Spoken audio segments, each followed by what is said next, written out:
বেলুর মঠে ট্রেনিং সেন্টারের এক ব্রহ্মচারী কোমর থেকে পা পর্যন্ত সাইটিকার ব্যথায় ভুগছেন। চিকিৎসা চলছে, তিনি বিছানায় শুয়ে থাকতেন। ব্রহ্মচারীরা পালা করে তার সেবা করতেন। ট্রেনিং সেন্টারের ব্রহ্মচারীরা প্রতিদিন সন্ধ্যা আরতির পর পূজ্যপাদ মহারাজজিকে অর্থাৎ প্রভু মহারাজকে প্রণাম করতে যেতেন। কিছুটা সুস্থ হলে ওই অসুস্থ ব্রহ্মচারী তার বন্ধুস্থানীয় একজন ব্রহ্মচারীকে অনুরোধ করলেন যে তাকেও প্রণাম করতে নিয়ে যেতে।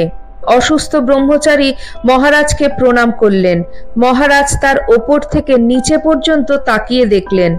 এমন সময় অন্য ব্রহ্মচারীরা তাকে সেখান থেকে সরিয়ে নিয়ে গেলেন। ব্রহ্মচারীরা প্রণাম করে ট্রেনিং সেন্টারে ফিরে এলেন। আশ্চর্যজনকভাবে সেই রাত থেকেই রুগ্ন ব্রহ্মচারী সুস্থ হয়ে উঠলেন এবং অন্যান্য ব্রহ্মচারী ভাইদের সঙ্গে রাত্রের আহারের জন্য পঙ্গতেও গেলেন।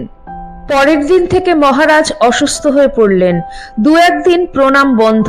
মহারাজ প্রতিদিন রাত্রে মন্দির বন্ধ হওয়ার 10-15 মিনিট আগে মন্দিরে প্রণাম করতে যেতেন। সেবকরা দেখলেন যে মহারাজ দুদিন প্রণাম করতে গেলেন না। তৃতীয় দিন সামান্য খুঁড়িয়ে মন্দিরে প্রণাম করতে গেলেন। চতুর্থ বা পঞ্চম দিন থেকে আবার মহারাজজির প্রণাম আরম্ভ হলো। ততদিনে রুগ্ন ব্রহ্মচারী সম্পূর্ণ সুস্থ হয়ে গেছেন। অন্য এক ব্রহ্মচারী তার বন্ধু ছিলেন। সেদিন প্রণামের সময় তিনি ঠিক উক্ত ব্রহ্মচারীর পেছনে দাঁড়িয়েছিলেন। সুস্থ হয়ে ওঠা ব্রহ্মচারী যখন মহারাজজিকে প্রণাম করলেন, তখনই মহারাজ ইংরাজিতে তাকে বললেন, always remember that there are other things to be asked from গুরু।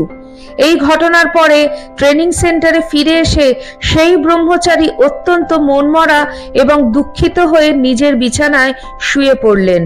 তার অবস্থা দেখে বন্ধুস্থানীয় ব্রহ্মচারী সহানুভূতির স্বরে জিজ্ঞাসা করায় তিনি জানালেন, রুগ্ন হয়ে খাটে শুয়ে শুয়ে তিনি ভাবছিলেন যে প্রভু মহারাজ শ্রী মা সারদা দেবীর মন্ত্রশিষ্য এবং তার সন্ন্যাসগুরু স্বামী ব্রহ্মানন্দজি মহারাজ, তারা তাদের বহু শিষ্যদের কষ্ট দূর করে দিতেন। আমার গুরু হয়েও তিনি আমার এই কষ্ট দূর করছেন না। একথা তিনি নিজের গুরু বা অন্য কাউকে বলেননি, শুধু মনে মনে ভেবেছিলেন। অন্তর্যামী মহারাজ প্রণাম করার সময় সেই ব্রহ্মচারীর মনের কথা জানতে পেরে তাকে কষ্ট থেকে মুক্তি দিলেন।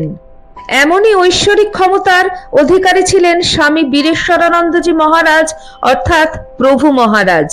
এই ঘটনাটির আমরা উল্লেখ পাই স্বামী চৈতন্যানন্দজি মহারাজের লেখা স্বামী বীরেশ্বরানন্দ এক দিব্য জীবন গ্রন্থ থেকে।